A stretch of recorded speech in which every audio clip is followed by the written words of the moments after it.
just walked outside.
Gotta make room for another one.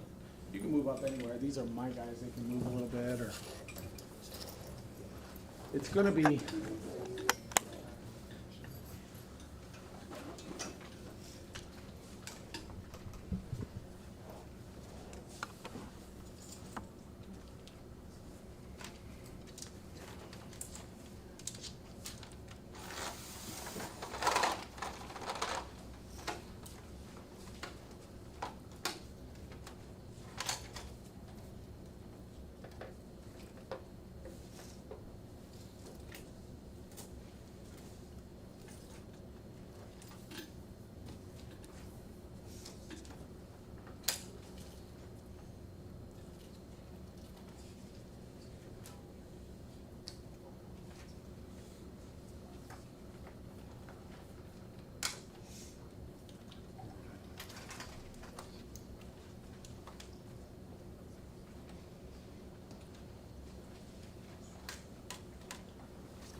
Everybody ready? Are you guys gonna stand at the podium, because that's really phone and mics? We are. Okay, just making sure. Yep, we're gonna kind of take You guys turns. all sat down, and maybe a little worried.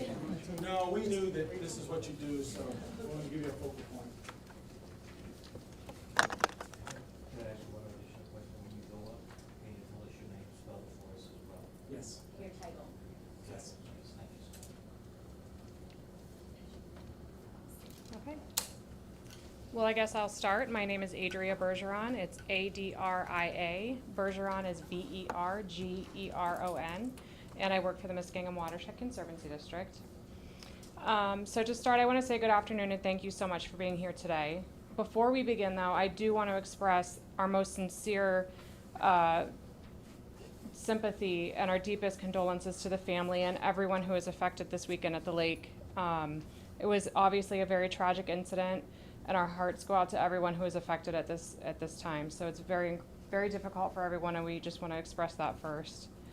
As I mentioned, my name is Adria Bergeron. I am the Director of Marketing and Communications for the Muskingum Watershed Conservancy District. Joining me today are Sheriff Orvis Campbell at the Tuscarawas County Sheriff's Office, John Lewis, who is the Park Manager at Atwood Lake Park, as well as an MWCD Ranger, and Dr. Jeff Cameron, who is the Tuscarawas County Coroner. Over the past 2 days, MWCD Rangers have worked in partnership with Sheriff Campbell's office, along with numerous fire departments, dive teams, and other partner agencies in search and recovery efforts. We are profoundly grateful for the dedication and professionalism shown by all who have responded and assisted in this event. The safety and well-being of our park guests and our community members is always top priority, and we remain committed to working together with the Sheriff's Office in this investigation. At this time, I'd like to turn it over to Sheriff Campbell to provide additional information. Okay. Hello, everyone. Before I begin, we didn't know how many would show up. So on the back table where the coffee pot is, there is a timeline of events for you guys to pick up before you leave. I'm going to go through them with you, but they'll be there if you like. There is also a statement from the family involved. The Amish family has provided a statement that they asked us to give to you guys. If we run out, please do not be concerned. We've got someone here that'll make all the copies you want. Nobody should leave without it. And my business card is back there. My name is Orvis Campbell. That's O-R-V-I-S. Campbell, C-A-M-P-B-E-L-L. And I'm the Tuscarawas County Sheriff. So as I go along here, I don't have anything prepared. I'm just going to kind of go through it honestly as I can and kind of try to make it make sense to you. It's been very difficult. If you saw us stepping out of the room, there were developments taking place constantly. That's why we had to set up a time for 2, and we couldn't do separate interviews. It's something that's been going on all day. I'll have a couple of slides up here just to kind of help give you guys an orientation to the lake area and what was taking place. So this call began at about 10:39 a.m. on Saturday, which is August 23rd. 911 received a call of a golf cart that had gone into Atwood Lake. And at the time that we received the call, people didn't realize what it was. It looked as though it could have been an unintentional event. It could have just been an accident, but it was a woman and 3 children on that golf cart. There were actually people, according to witnesses, chasing the lady, the golf cart, through the grass, yelling at her to hit the brakes because they thought it was, careening out of control. We later find out that that's not the case. As the first witnesses arrived on scene, the golf cart had flipped off the edge of a stone wall, which I'll show you here in a few minutes, and landed in the lake. And it was fully submerged, but it was easily visible. The kids, who were 15 and 18, got out of the vehicle and stood on top of it, and then witnesses thereby helped the woman out of the lake. The first witness that arrives, the help, is asking the woman, does she need help up? And he tries to help, and she suggests to him not to help her, to just pray for her. And that was the first statement that suggested this was more than an accident at that lake. From there, they did pull her out of the water, and Rangers were immediately dispatched to the calls. And upon them arriving on scene, they heard some of the same concerning type statements. There was a pretty immediate statement made that she had given her son to the Lord. Now keep in mind, she's there with a 15-year-old daughter and two 18-year-old sons, and nobody knows what son she's talking about. There's no other child there. And they tried to discern and tried to comfort her. She actually attempted to flee for a minute. She was not rational at that moment. She attempted to flee and hide and was quickly gathered up and brought back to the scene. They were all taken kind of over to the Atwood Welcome Center, where the Rangers began speaking with the children and speaking with the woman, and none of it was just making a lot of sense. There was just a lot of statements that, as we continued to try to put them together, were not rational. Deputies were dispatched to the call about 10:53. I didn't get advised myself until about 11:41, and at this point they're starting to put it together and they realize there's a problem. We may have a 4-year-old child missing. That's a statement coming from the mother and then confirmed by the teenage kids that there's a 4-year-old son missing, and that the husband and father is missing. Now I will tell you, as we all hear that, you can imagine what we're hoping is, we're hoping she's just sick and that the father's got this 4-year-old somewhere in the campground. Both of them are missing, and that's the hope that everybody's trying to gather information for. When I'm contacted, I ask dispatch detectives. In the room with me is Detective Captain Adam Fisher, who was in charge of the case or is in charge of the case, and other detectives responded, and they're actually on scene on something right now. So we begin searching and trying to delineate her statement. Now, there was a lot of confusion initially about where these parents were, where the father was, where the 4-year-old was, and then she began to express more that she had thrown the child in the water to give that child to God. But we didn't know where in the water. It's a big lake. It's a lot of places. We didn't know if it was there where the cart had taken place. If you could bring up the first slide. This is a big picture prepared for us by our friends over here at Muskingum Watershed. And the main portion of the lake, when you come in, before you enter the actual park, there's a big marina here and a restaurant. It's pretty well known. And we'll leave this up later if people want to come up and take close-up photos, whatever you want. But she actually drove this golf cart right between these two buildings, and it hit a stone wall there that makes a barrier of the water, and it flips into the water. That's how the call starts. And to be honest with you, it was reported as an accident. That's how the call came into 911, as an accident. Later on, through some discussions, we learned that the individuals had a pontoon boat that belonged to a family company, and it was on an area that we call the Causeway, or is called the Causeway, and it's labeled there as dock. As statements come out, she suggests that she had thrown the 4-year-old in the water off the dock to give to God. Initially, divers were dispatched to that dock area. Nothing was found in the sides of the dock where the boat was. Divers also were working where the golf cart went in. And then at the very top of the picture, you're going to see a circle that says kayak launch. The only thing that took place at that kayak launch was just prior to the golf cart going into the water.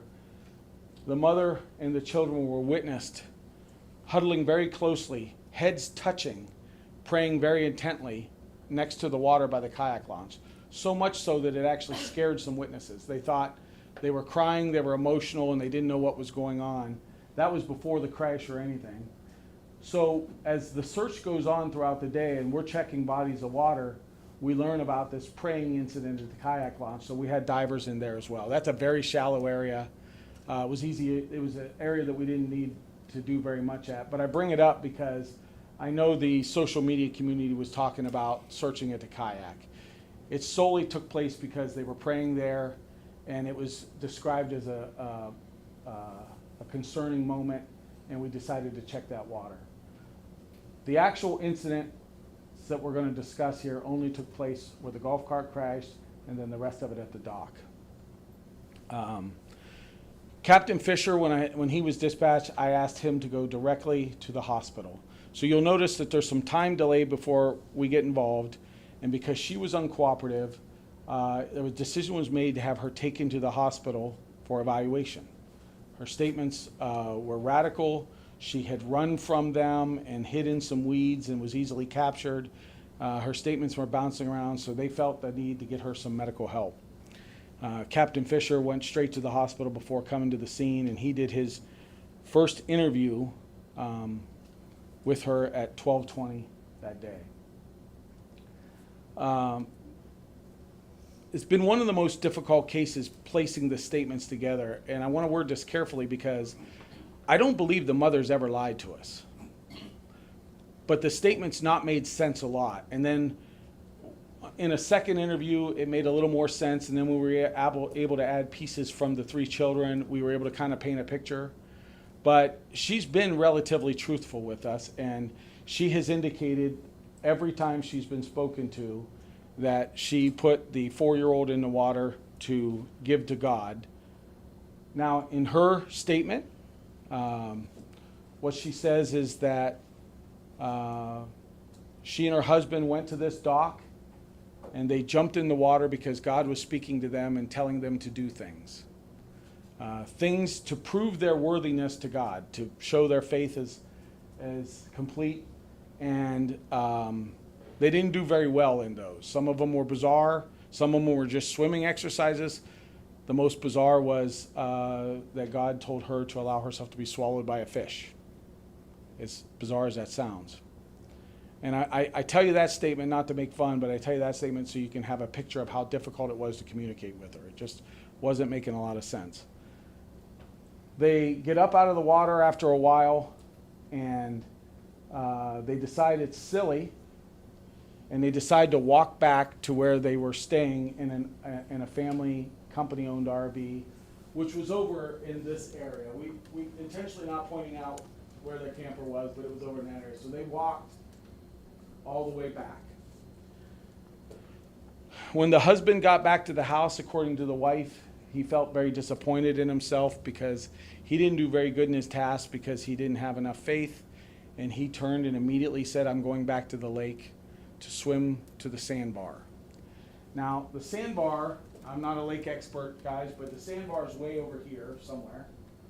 And he's on this little dock.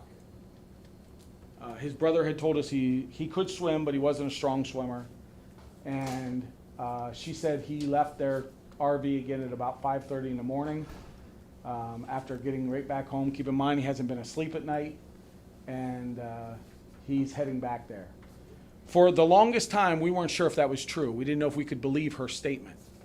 But the following day, we did run into a witness that put him alone at that dock, wearing the clothes that he left behind at the dock at 6:30 a.m. So it's kind of bizarre, but at 1:15, him and his wife go there. They do these tasks. They walk back. Then he walks back alone. We have a good independent witness that says, yes, I definitely saw him here. He was wearing these clothes, and he wasn't doing anything odd, but he was at the dock by himself. That's at about 6:30 a.m. Saturday morning. Keep in mind now, we're at about 4 hours before the crash. So we're about 4 hours before the crash. She does not see him again. Sometime just after 8 a.m., and this statement from both her children and other independent witnesses, she is seen loading up the 4-year-old on a golf cart near their RV and taking off very erratically. Everybody that will comment or any witness that you encounter that saw her driving will tell you she was driving very dangerously. She flipped the cart at one time. She was seen on 2 wheels another time. Of course, she was praying by the kayak. And she left. The children saw her leave with the 4-year-old. And then a while later, she came back. She states that she went to the dock and that she threw the 4-year-old in because that's what she needed to do as an offering to God. She drives back to her camper. She picks up a 15-year-old daughter, drives her back to the dock, and makes her get in the lake and leaves. She drives back one more time, gets her 18-year-old sons, or twins. They come back, and she makes them jump in the lake to do some tasks, and they do. They all survive. They climb out of the lake, and at one point, according to the children, she makes them all lay down on the dock with their hands in the water to pray for their little brother and father because they were gone and had gone to heaven. We have divers now focused in a couple of areas, but our main concern is the dock. It's pitch black underwater. I'm sure you've all experienced swimming in a lake like that. So it's all by feel. It's all by sonar. But at 6:03 p.m., divers located the 4-year-old only about 10 feet off the dock, and at that time, he was on the bottom of the lake. We continued searching till about 9:30 p.m., and we had to end the search due to darkness. At 9:44 p.m., Captain Fisher went back to the hospital for a second interview with the mother, and she was able to provide some slightly additional information, which I've already given to you, which was about the husband leaving on his own at 5:30. We resumed the search at 7 o'clock a.m. on Saturday, and the immediate focus is we're going to go much farther out because we understand now that he thinks he's going to swim to the sandbar. We had some concern as to whether or not he jumped in the lake to try to rescue the 4-year-old so he would be close, but now we believe he's on a mission to swim, so he's further out. So the boats start working further out with sonar, trying to locate anything. They did identify a signal or a blip under the water that they thought was suspicious. And at 8:29 a.m., they located the male 53 yards off the end of the dock on the bottom of the lake. And the divers are both telling me in both cases that the bodies were completely rested on the bottom of the lake. For us, obviously the recovery efforts end, but for us, the search warrant continues. About 1:49 p.m., Judge Elizabeth Tamakis here of our Common Police Court signs a search warrant, and the guys are going in there. And if you're wondering what we're looking for, we don't have any idea. We're looking for a weapon. We're looking for notes to explain it. That's the kind of stuff we're looking for. Honestly, nothing was found or taken. Photographs. There was a Bible open, and stuff like that. But we found nothing that directly mapped out what was going to take place that day or anything like that. So now we have the father recovered. He was found in his underwear, his clothes. He had removed his clothes, we believe himself, and laid them on his pontoon boat that the family company had, and went in, we believe, just like she said. Now, I interviewed the children, and I got to speak with the grandparents, and I've developed a relationship with the father's brother. They couldn't be nicer people. As you can imagine, the kids were extremely confused. I can tell you their mindset was that whatever their mother and father says is the way it is. They don't question anything, so when they were told to jump in a lake, they jump in a lake. And as a parent of great kids, that's still difficult for me to imagine. I just can't imagine my kids not questioning me, but that's how they're raised, and when you meet them, you can immediately identify that's how they operate. They would try to give us information but couldn't stop crying. They kept focusing on the fact that they were praying for their dad and little brother. And it was tough to get the information from them because much of what they were given us, they were only told by their mother. So they took it as truth.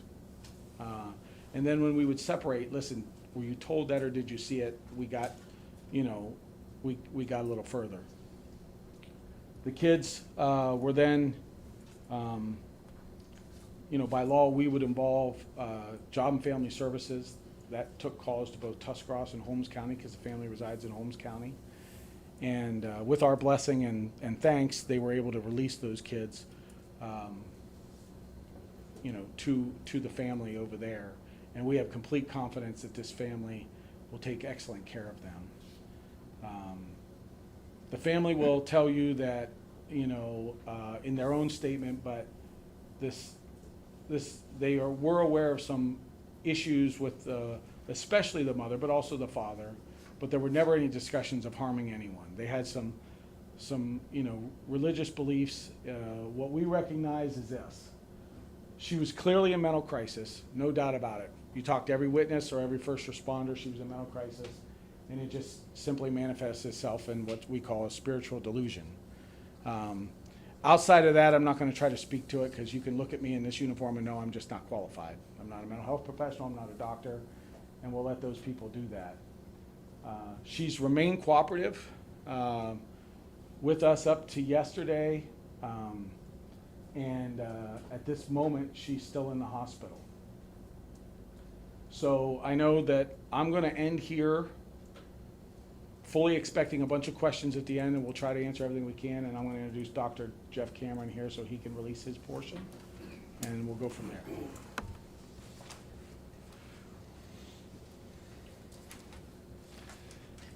Thank you, Sheriff Campbell. It's quite the story and exceedingly tragic. I am the Tuscarawas County Coroner, Jeff, C-A-M-E-R-O-N. Rachel, if you want to pass out the media releases. Everything I'm going to say is on this release. We should have enough copies for everyone. On August 23rd, 2025, the Tuscarawas County Coroner's Office was notified by Tuscarawas County 911 at approximately 6 p.m. that the body of a child had been recovered from Atwood Lake near the campgrounds. He was pronounced dead at the scene. He has been identified as Vincent Miller, 4 years of age, of the Millersburg, Ohio area. The following morning, Sunday, August 25th, at approximately 8:30 a.m., our office was notified that the body of the suspected father of the boy had been located at the same location. He was also pronounced dead at the scene. He has been identified as Marcus J. Miller, 45 years old, of the Millersburg, Ohio area. The bodies of both of these individuals have been taken to Cuyahoga County Medical Examiner's office for autopsies. The incident is still under investigation by both our office as well as the Sheriff's office. The cause and the manner of these two deaths is pending until completion of the autopsies and completion of the investigation.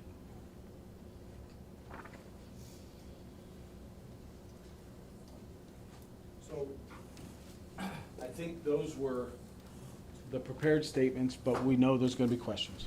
Sheriff, can you tell us whether it's the mother and the father or just the mother? Was there an intent to go there for this to be the outcome, for the family to die in the lake? When you say to go there, I do not believe that was the intent when they were planning their trip to Atwood Lake. Getting some background from the family, this trip had been planned for a while. The family was aware that they believed they were misinterpreting passages of the Bible, but had never made statements to any harm to anyone. I don't believe until the husband and wife went out that there was any plan to do anything. The husband and wife then, The wife especially was supposedly hearing voices that she believed were God that led her and her husband to go out and jump in the lake first. But I do not think it was a plan. And I know that, or I believe that, based off of detailed conversations with the family, that they were just going to the lake. Can you describe the role that you believe you called it spiritual delusion that played in this? Well, for us, we see people in mental health crisis a lot. And I'm using the word crisis because I can't explain whether it's a moment or an ongoing illness. Okay, when we encounter her, she's in crisis, it's a moment. And people manifest that different ways. Some people become extremely happy, and as bizarre as that sounds, they become almost euphoric.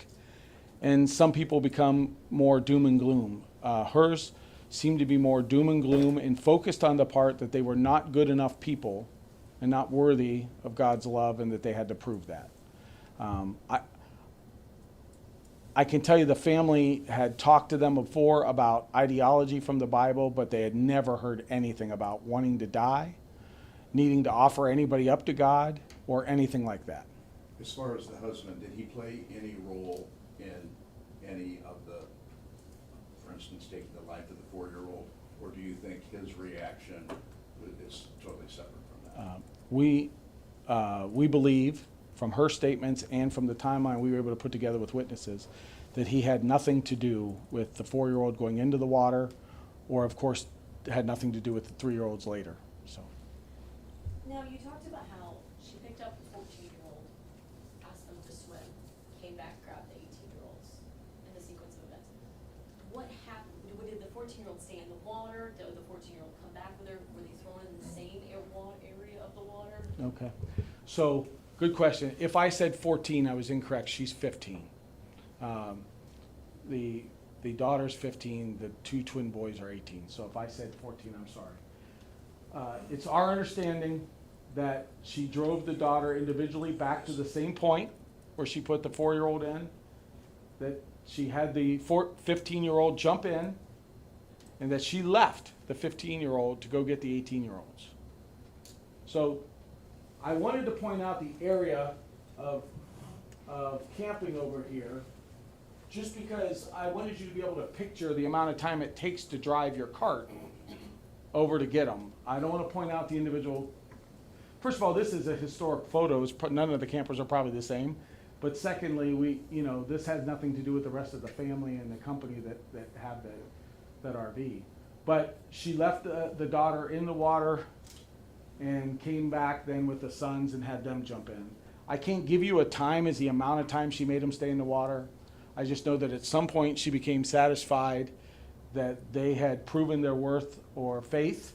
I guess that's a better way to say it, faith. And that they then laid down on the dock with their hands in the water praying for their little brother and dad. Any sense of whether or not this family was a member of a cult or something like that, and that's why they felt inadequate? As you can see from the statement from the family, we met many members of their church. Their bishop came. They seemed like wonderful people. Their official statement will describe that they're members of an old order Amish church as a church of Christian faith. That's about all I can tell you. The other family we dealt with were just like you and I. They completely recognized these thoughts as irrational, not making any sense, and they were not in line with them at all. I don't have the statement, so this might be answered there, but Okay. Is there any indication that their mental state, the parents, was exacerbated by any sort of drug or alcohol involvement? No indication at all. We will obviously have some results from both of them, most likely from the mother going to the hospital and then the father through pathological services and autopsy. But as of right now, there's no suggestion of any of that, nor do we suspect it. The search warrant of the RV didn't suggest anything of it, so nothing at all. Sheriff, is this a case of undetected or untreated mental illness that led to these terrible events? I'm gonna lean a little bit. I don't want to speak like I'm an expert, but the family were aware, especially that the mother was having some issues. So I would have to say it's more untreated than unexpected. They knew there were some issues. In fact, there was a bit of a family intervention Thursday in just making sure that, you know, they were thinking the right way. They had gotten a concerning call. Again, in that Thursday evening conversation, a day before they even come to the lake, there's no mention of anyone needs to die. There's no mention of anything like that. So there was no professional treatment at that point. That part I can say has been not treated. Do you intend to charge the mother with crimes? We do. Can you tell us what they are? Yeah, let me get right back to that here. I am going to answer that because part of what was developing at the end. It was pretty recent. John? Is in the case of the father, did he just drown or was it suicide? That's going to be more of a determination for Dr. Cameron and a tough one, but he's going to have to probably highly consider the information that we received from mother, most of which, while it didn't make a lot of sense at first, was accurate. She actually drew us a map of where we would find the child. Now, that didn't come till much later in the day, but she was cooperative in that way. And we were concerned when she said her husband walked off on his own. We didn't know fully if we could trust that, both because of honesty and illness, but we then encountered a separate witness that definitely with 100% certainty puts the father there at the dock alone at 6:30. So we know he was there alone, it was there of his own fruition, and we know what she says he told him. And it seems to match the evidence. So it's my opinion, based off of what we have so far, that he took his clothes off to attempt to swim out to prove his faith and likely drown accidentally. I will add that I told you he didn't sleep much the night before, but I think from family will tell you they didn't sleep much the night before that either. So I just think that there were things bothering them, and this, you know, their delusion kept them awake. When the other siblings were in the water, when you talked to them, did they say anything that they saw their sibling, their 4-year-old sibling in the water? They never saw the 4-year-old. In fact, that was some confusion at the beginning. The initial statements made us think that they did see that. But what they were doing was they were just repeating what mom told them as though it was the absolute truth. And then when we separated that, you know, we found out that they had not seen that at all and just were taking mom's word for it. Is there any indication at all of outside influence that may have perpetuated the idea that the family had to prove their faith? There's not been any mention to us at all, none. All of the kids, she takes them each individually, go swimming, and then she drives into the water. What was her reason of driving into the water with everyone on board? So Captain Fisher, you can correct me if I'm wrong. After she gathered them up and felt that they had passed their test, and she drove around the lake erratically, praying a couple places, it's our understanding that she then heard the voice again telling her to drive into the lake. So she goes from the kayak launch area praying and starts back over and makes her way you know, to the Marina West and drives into the lake. So it was just a completely separate voice said, go do this. And she did it. At what time was the 4-year-old placed in the water by the mother? And did anyone witness that? They didn't. So as you look at this dock, this causeway, there are campers on this end and there are campers on this end, but it's just a narrow road. And if you're not traveling on that road at that minute, I mean, it's not so long that you can't see there, but if no one's focused on watching, nobody paid any attention. There are no witnesses. Other than the witnesses that know that she left sometime shortly after 8 a.m. with the 4-year-old on the golf cart. We don't have anybody that witnessed her putting him in the water. Is there any way that she would have known that her husband had drowned or was? I don't think she would have known. I think she would have guessed. She believed that he was going to do this test, and she made comments that she believed he failed because his faith wasn't good enough or he wasn't a good enough man. Sheriff, I have to ask you, two people that have this unusual view of faith and the water, and we all know how dangerous water is. What are your thoughts on the fact that a husband and wife had this unusual view of I think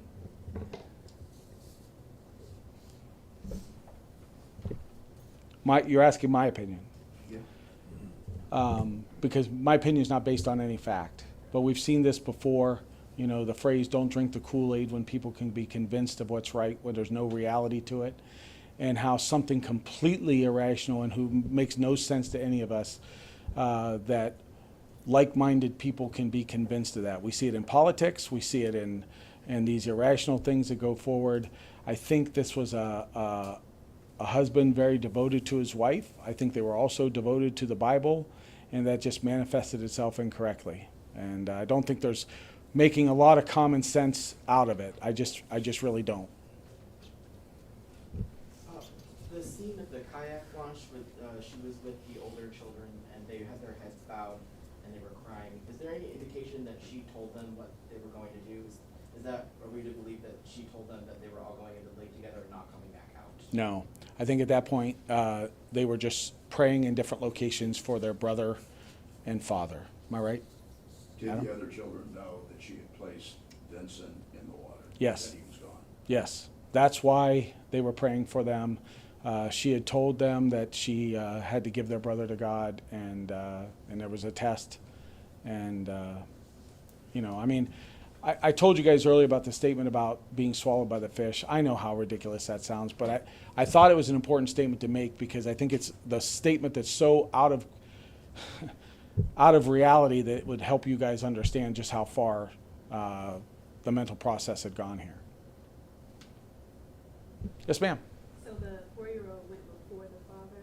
No, actually, we believe the father was already gone. When she went back and took the 4-year-old and threw him in the waters, the father was seen at the dock at 6:30.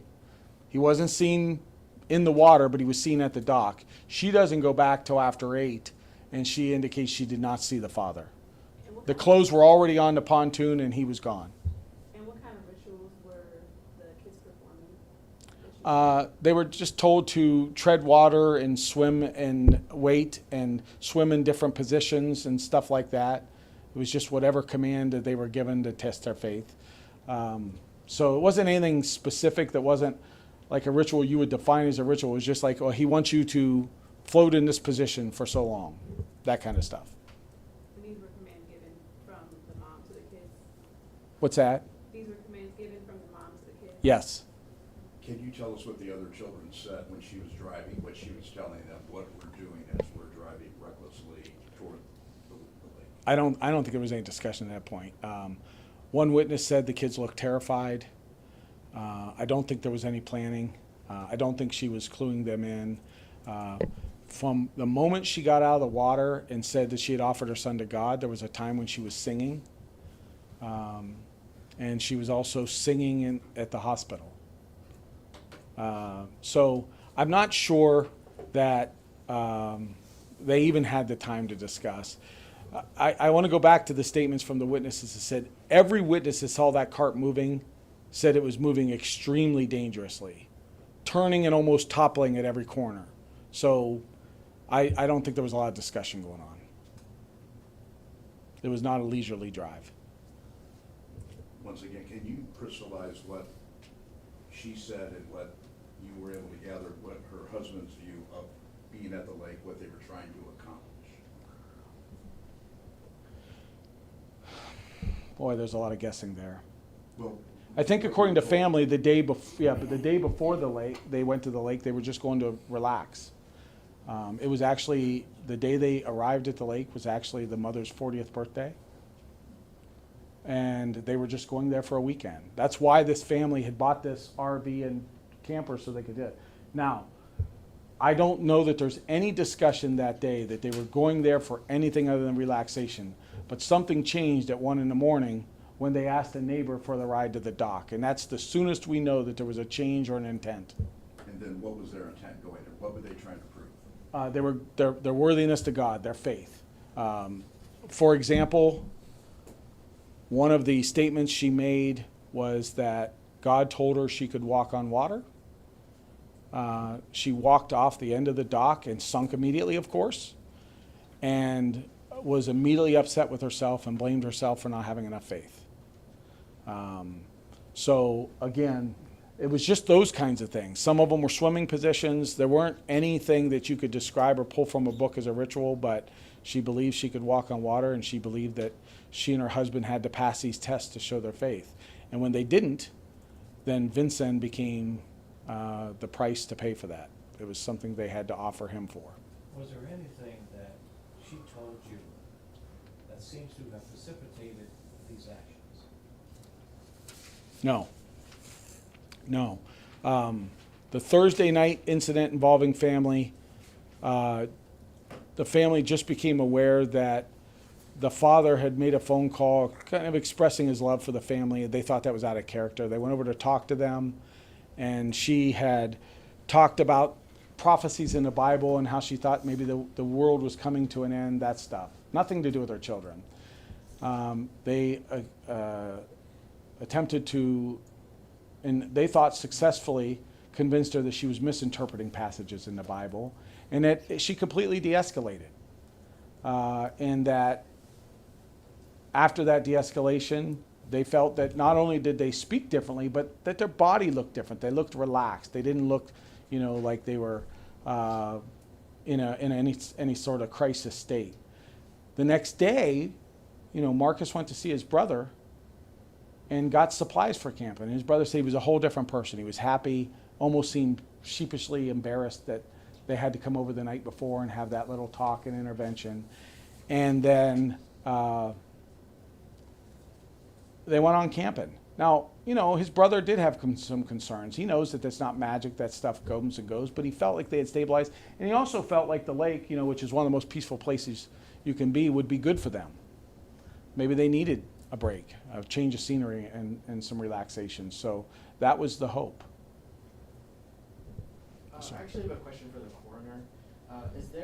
At this point, is there any evidence to suggest that Vincent was, if he became exhausted when he was in the water and then eventually drowned, or was he forced under the water for some period of time? Can you tell that, or is that something we can't determine?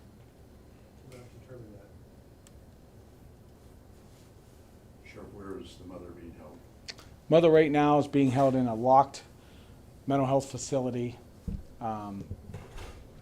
And I think she's actually being transferred from one to the other. I'm going to get back to your other question now because it's the question everybody's waiting to ask Can here. you identify her as well? Well, we have not charged her yet, but we do expect that likely tomorrow the Tuscarawas County Prosecutor's Office will issue a charge of aggravated murder for her. I'm sure you're aware of the public records laws. We typically withhold the name until the charges are formalized, and they're just not yet. Our guys were still working on witnesses a little bit ago. We were getting calls constantly. It's just something that we're continuing trying to piece together.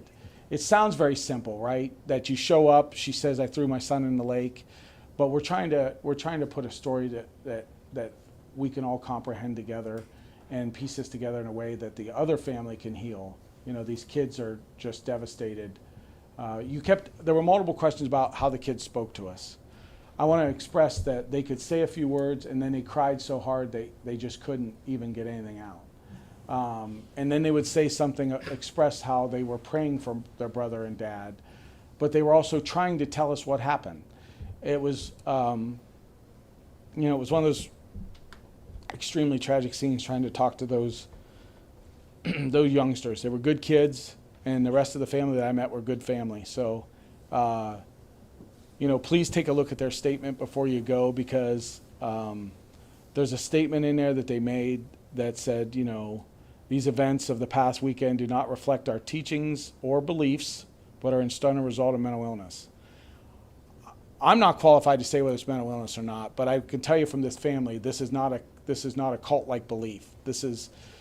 Every one of you are giving me a face like this is unbelievable, this is irrational, and that's the same exact thoughts that this Amish family had. There's no portion of them that thinks there's any point to this. Sheriff, can you tell us why authorities believe this is an aggravated murder? So, aggravated murder, and I'm not the prosecutor, but I've got quite a bit of experience with that charge. Aggravated murder does not need to be planned out in great advancement. The fact that she put the child in the cart and drove him to that is enough. We believe that from her statement, that from the moment she left that RV to head to the dock, that she knew what her intent was. She took him specifically to do that, and therefore, it's planned in advance. Aggravated murder only takes a brief moment of pre-thought, and it's a lot less than what people would think it is. Most people think it involves drawing out a plan or thinking it out or what am I going to do with the evidence. It's nothing like that. The fact that she had the thought before she got to the dock and committed the act is enough. So we expect it to be aggravated murder. Sheriff, do you anticipate any charges filed against the mother for what she did on the golf cart, the teenage children? Honestly, I had not spoke to the prosecutor about that. It's not abnormal at all for him to put all of the potential charges in. That was clearly child endangerment. So it would not surprise me at all for him to include those. What about against her or the husband making him think?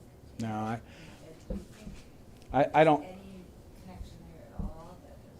I think we are far from ever proving that. He's his own man, and if he came to those beliefs that he needed to go make that swim, I'm not sure that, I'm not sure that, yeah. I don't think so. Can you go to the next picture here? These aren't great pictures because we didn't get there till late, but there was a picture there. That was the golf cart submerged right off the end of that dock, and there's the stones to kind of show you what it flipped into. As you can see, it's not fully submerged. The kids very easily got out and stood on the side of it. They were not at all. And then she was pulled from the water. So that just kind of gives you an idea of that. And we'll bring this up later if anybody wants something. And then the next picture, Ryan, I know you don't see the dock because we weren't taking this picture to plan on using it here, but the photographer standing on the end of the dock, and that yellow donut is 53 yards out, and that's where the husband was found. So, thank you so much to the Rangers. They were with us on every portion of this. We don't know anything about this lake. I didn't know this area was called the Causeway, until John taught me. So I do know the lake. I don't know the terminology of it. We were all working side by side. As you can see, this is a ranger boat out here, and his sole job was to keep shooing away other boats trying to watch. In my first press release, I kind of said that we've been asked to take the lead. Well, that's just in the murder investigation. In no other part were we the lead in anything. We were working as partners, and I don't have a boat, so I couldn't have done any of this without these fire departments and Muskingum Watershed. So, it was the worst couple of days, and I saw a ton of emotion. I know the diver that found the little boy personally, and I've known him for many years.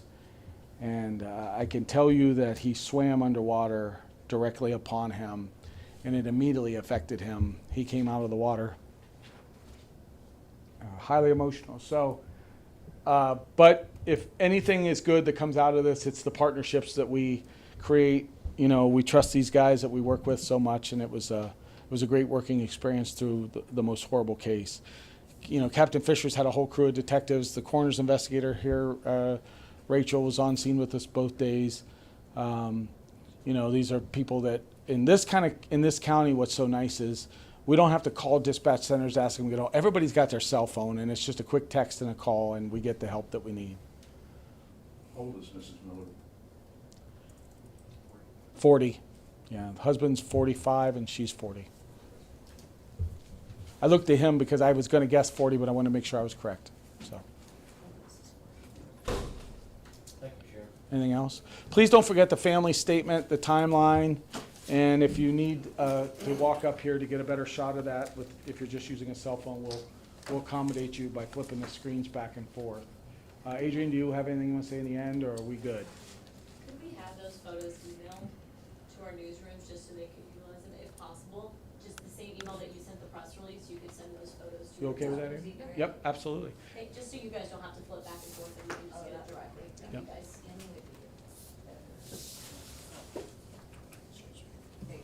Thank you, guys.